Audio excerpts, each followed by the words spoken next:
Hello, everyone. Hold on, look at my cat. Look at this guy. Smiddle Kittle Friddlemans. Go. Go.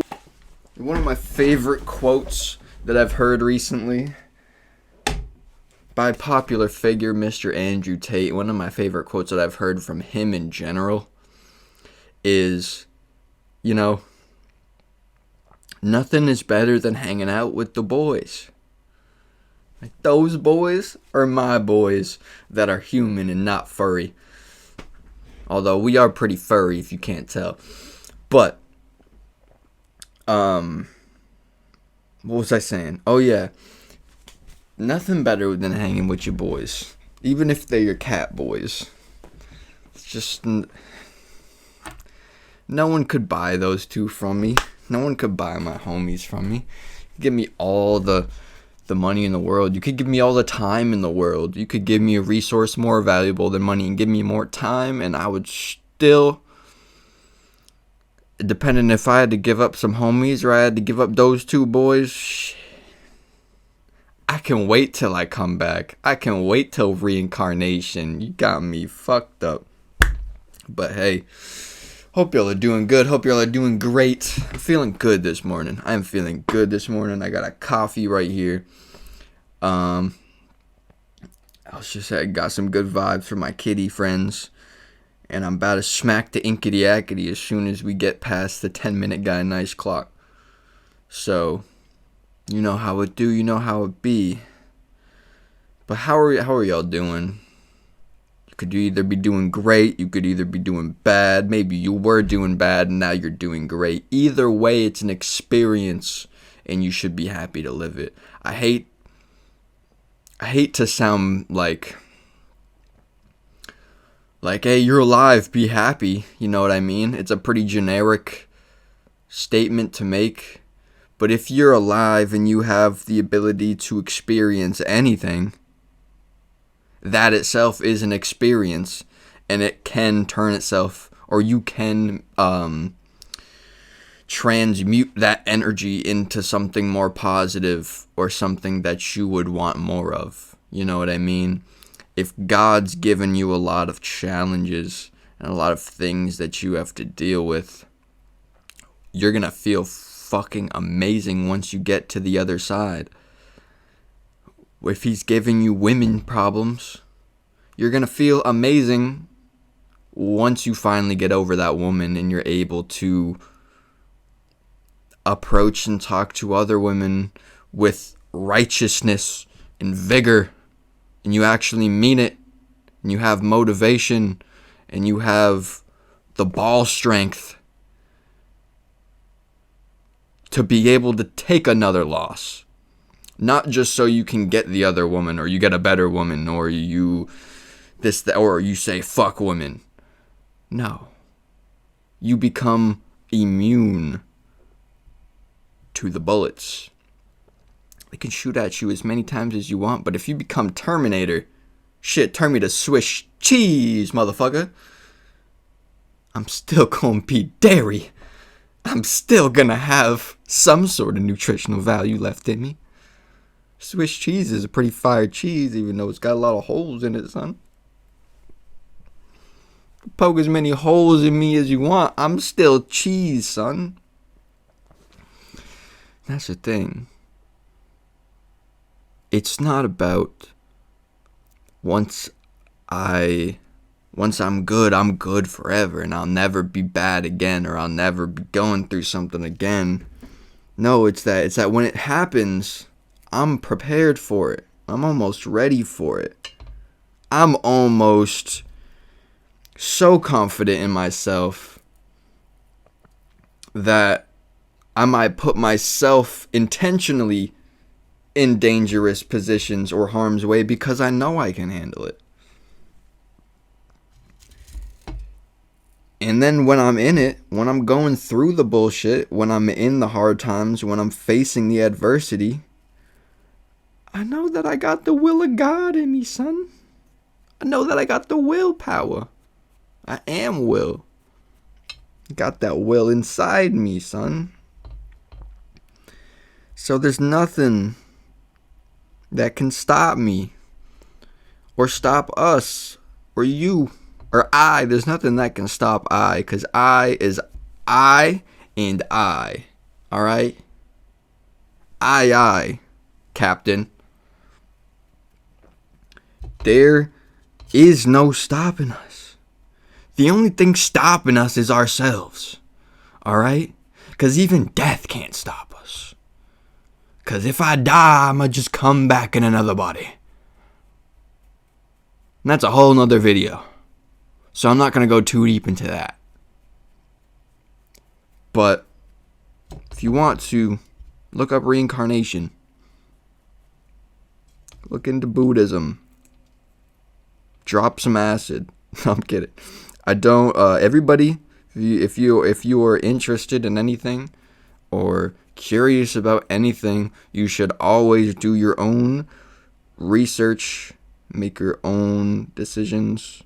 Not even just with acid, with anything. Because at the end of the day, nobody's responsible for you except for you, unless you're like 13 or 7, then maybe your parents are technically responsible for you. But if you're even a young adult, if you are an adult, you are responsible. Or if you are in a position to where you have to become self-sufficient at a younger age, unfortunately, that does happen, you still are in charge of yourself. There's no one that's gonna always 110% be around to tell you what you gotta do, what you should do, and how much of what you should do. You gotta figure it out yourself, because no one else is gonna figure it out for you. And if somebody does, it's gonna feel weird, or it's not gonna, unless it's like unless it's like a doctor that's helping you figure out something that you wouldn't be able to figure out yourself. Not that you necessarily couldn't. You could get a fucking medical degree and go to law school and start reading books for 5 years, and then maybe you could self-diagnose what's going on in your stomach, but it might be too late then. You know what I mean? Sometimes we need fast help. And doctors, therapists, shamans, cooks, people who can do things for us in a quick.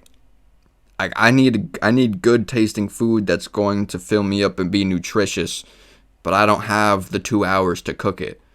So I'm gonna go to this vegan restaurant, or I'm gonna go to my homie's deli and go get some good eats, pay him for it, exchange his time and energy for my money, and then I get this good nutritional baguette of sandwich. We've reached the 10-minute mark, so I'm gonna smack the schmacky right now. But hey, nothing wrong with getting help, but you can't rely on it. All right, there could be one day where you have to make fucking acorn flour in the apocalypse and scavenge for goddamn squirrel meat and shit. You don't know. So you might as well figure out how the fuck to shoot a squirrel with the homemade bow and arrow now when you can look it up on YouTube. And that's getting help right there. Of course, you could figure out how to make a homemade bow and arrow and how to kill a squirrel or a rabbit with it. But by the time you figure it out, when you really need it, it might take too long. You know what I mean?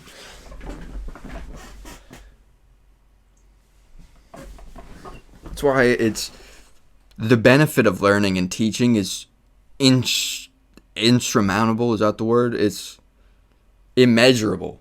Like, the value of that is insane. However, you're not always going to have somebody like there was an apocalypse. You're not going to have YouTube to look up how to make a makeshift bow and arrow and shoot a rabbit with it. But now you do. So if you think it's some valuable information for you to learn, take the info and now hold it and keep it for you need it. And then when you actually need it and there's no one else to teach you, you already know. You can just do it yourself.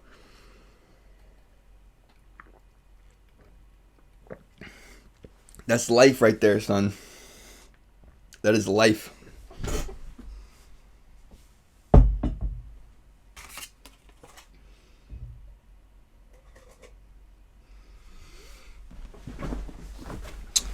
Now with that life, I'm gonna schmack the inkity.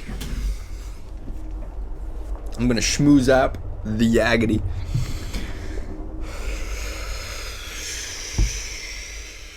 You know how it do. And you know how it be. You know how it exists. And you know that you believe. Mr. CBD Rasta, but it's really PCP.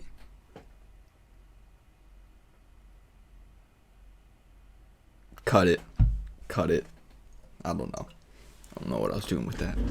But hey, time to smack the inkity. Cheers, yo.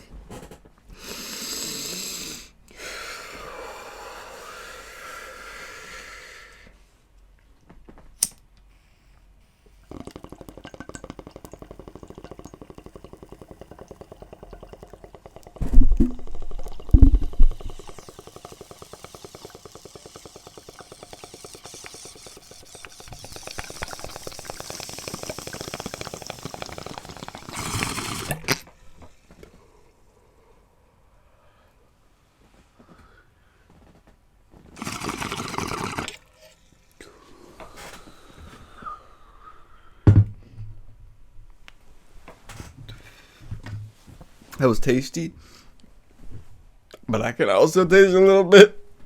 I need to clean my bar.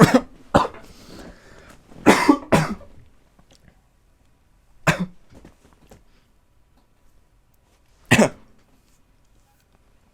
hate to be gross, but check out this resin.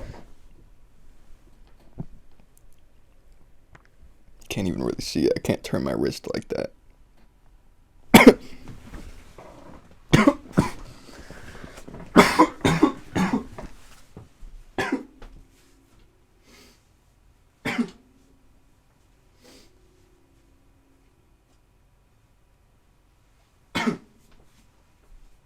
Oh, Nelly.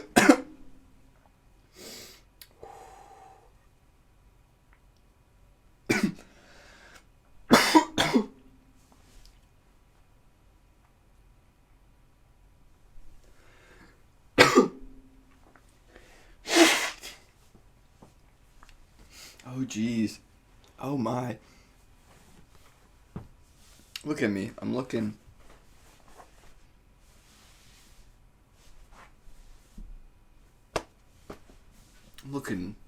clean today. I'm looking clean today. But the funny thing is, I wore this yesterday and then fell asleep high as hell in my sweater and jeans. And I got long johns underneath the jeans. So I didn't even need a blanket on the bottom half of my body. I was just using it on the top half. And I woke up still in jeans, long johns, socks, all that. I was like half laying on folded laundry that I had on my bed. Bed was still made. Like, oh, goddamn dirty bong. There's more clothes on it now, but I slept on top of the blankets. I did use a blanket, like I said. I used a really small, thin blanket for the top half of my body. My room looks dirty. It's not dirty, especially my bed. I used that pink blanket right here, and then it's just folded clothes and blankets on top of that. It's all folded. It's all clean. And on this chair, that's all folded, clean clothes. So don't give me shit. Alright? Don't give me shit. My room did look like garbage for a while, and then I cleaned it up. Had clothes all over the drum set. Still do a teeny bit. A couple on the one of the big toms, but it's looking nice. Y'all, if y'all could see the before and after, you'd be like, goddamn. Living in squalor ass motherfucker. Oh, okay.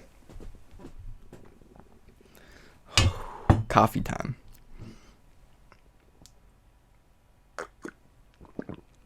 Java Jive. Java, Java, Java, Java, Java. I forget the song, Java Jive, but it's a good song. Oh, it's like, I like coffee and I like tea. Shouts out to the,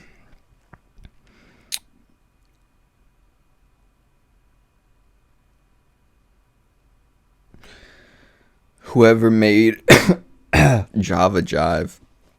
I can't think of it. It's the people who made this, it's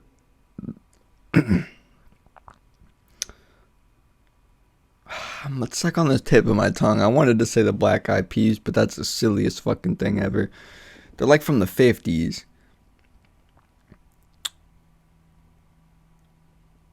I don't know. There's a song they made in Fallout that's like the most popular Fallout song, or one of. I don't want to set the world on fire. It's a group. I can't remember what the fuck they're called though. Respect them. Shouts out. Respect them. I just saluted the wall and looked at the wall. I'm like, I got these Pokemon on top of my my speaker amp, and I just looked at them for some reason.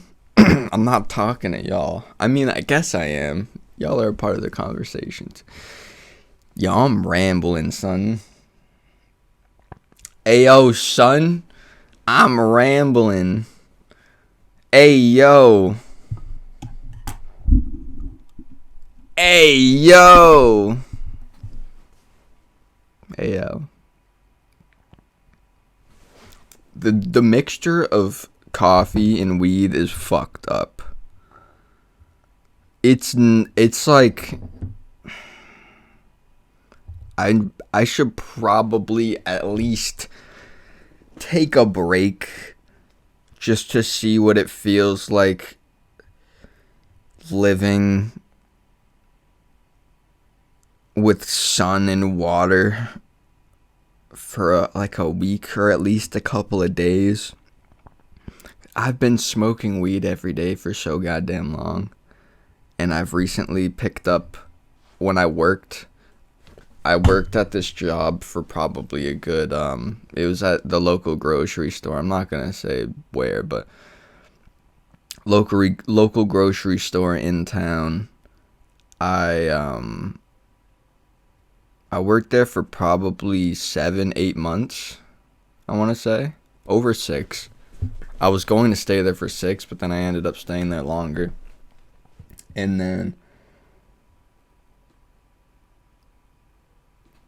throughout my whole time working there, they had a free Keurig in the break room with like boxes of like store brand Keurig cups, coffee cups. So I basically could drink as much coffee as I desired.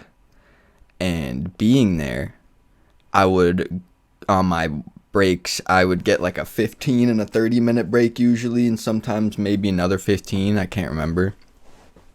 And on the 30-minute break usually, I would, I'd clock out and then grab my bag and go outside, and I had this mini Youngish right here,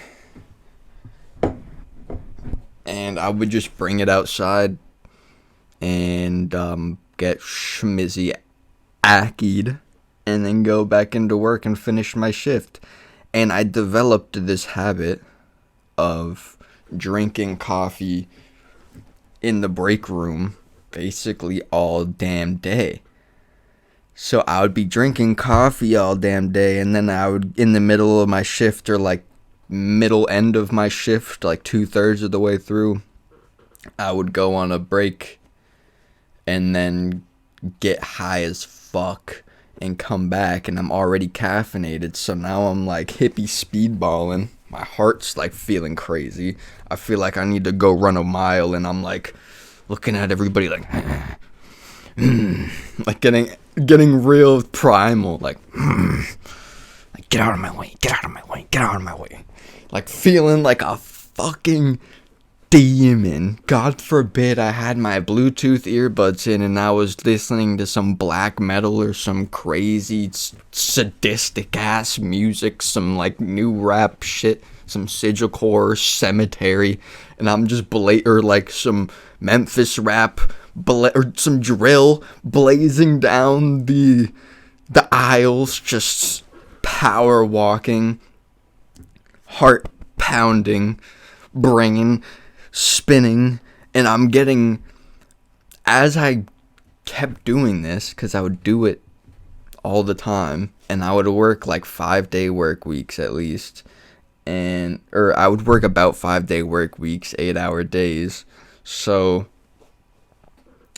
this happened a lot. I got really in the habit of doing this, and I would just get more and more paranoid, and paranoid, and I would just get really paranoid and agitated. Like, I had a very short temper. Everything pissed me off. Even just the feeling of the hippie speedball, because I would drink so much damn of that cheap Keurig coffee, I just feel uncomfortable. My blood felt like hot. My blood would feel like warm, and I want to like take a fucking bite out of an old lady because I'm just having a bad day.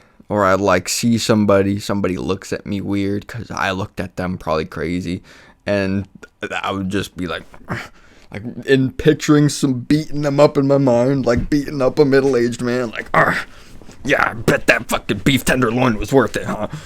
Like, bro, I was getting really paranoid and anxious, and it basically just boiled up to the point where one day, like earlier on in the day, before I even actually started working, I was just kind of sitting there for like an hour or two, and I was already many coffees deep, high, and very paranoid, very anxious, and very agitated. And I was feeling like the corporation of the store that I was working at was like some evil demonic force, and I was like seeing symbolism, not like seeing things, but like things around the store, certain colors of things and certain numbers were just like all like, it was like some hidden in plain sight imagery, like conspiracy shit. And me working at this company was just literally sucking some of my soul out of me and taking some of my life force, and they were like harvesting souls. And I was like, everybody around me's like fucking dead. They're peddling goddamn sugary ass disgusting sodas and food right at the front of the stores, and the companies obviously pay these stores.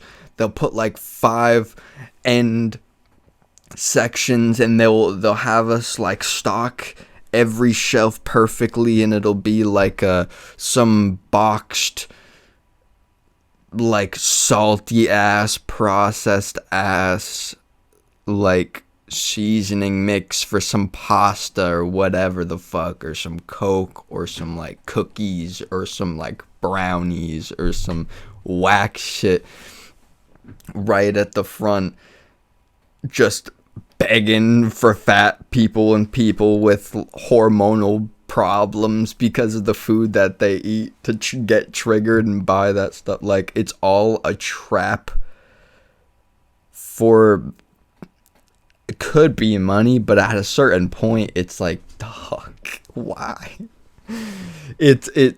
I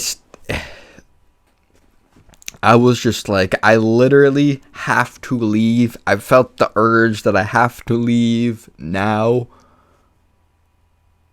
I can't even continue working because every second and every minute, or if I just like go back in now, because before this, I had felt this before, and I was like, let me just finish the day and I'll think about it, and then I'll come back to work tomorrow, and then if I really feel like it in a couple of days, maybe I'll do something about it.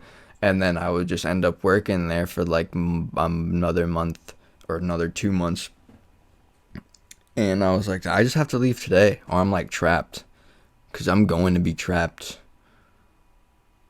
And I was like, okay, I'm just going to leave then. Because I don't want to be trapped. So I clocked out, grabbed all my stuff, made sure I didn't forget anything so I didn't have to come back except to pick up my last few checks. And yeah, got everything clocked out and I just left. And now I was still very paranoid and delusional and stuff, and I didn't even really know what to do. I was just kind of like avoiding all of my problems and issues basically at that point. And because I was so fed up with how I was living and how I was feeling that I didn't even say anything. I kind of just like left. And then I think later in the day I ended up texting my boss basically being like yo, I had to leave. In the least amount of words, I just basically said like I had to leave. I'm sorry if I concerned anyone. It made anybody worry. Sorry. But yeah, I had to, basically. I don't know. But I'll tell you one thing. I don't regret it. I don't regret it one bit. Maybe not saying anything and not giving a heads up. Do regret that. I do regret that. I should have been more communicative and stuff, but dude, I wasn't even thinking about that. I was more concerned at that moment and that day, and for like I was kind of shook for like a week after that. I had to like really just kind of chill and not do much of anything because I knew I had to slow down on the coffee and the weed and just focus on not breaking mentally, because I was pushing things. I was really pushing things with my psychology. You don't want to do that for a dead end job, you feel me? For anything. But yeah. We are very tough and durable individuals, creatures, as humans, physically, mentally, spiritually, and emotionally. But I'll tell you what, if you're playing with yourself, you're not invincible. You know what I mean? In any of those aspects, spiritually, mentally, physically. And I was definitely pushing it spiritually and mentally and physically, but yeah. And I was pushing it. I was really pushing it, because the biggest thing was I felt like if I wasn't,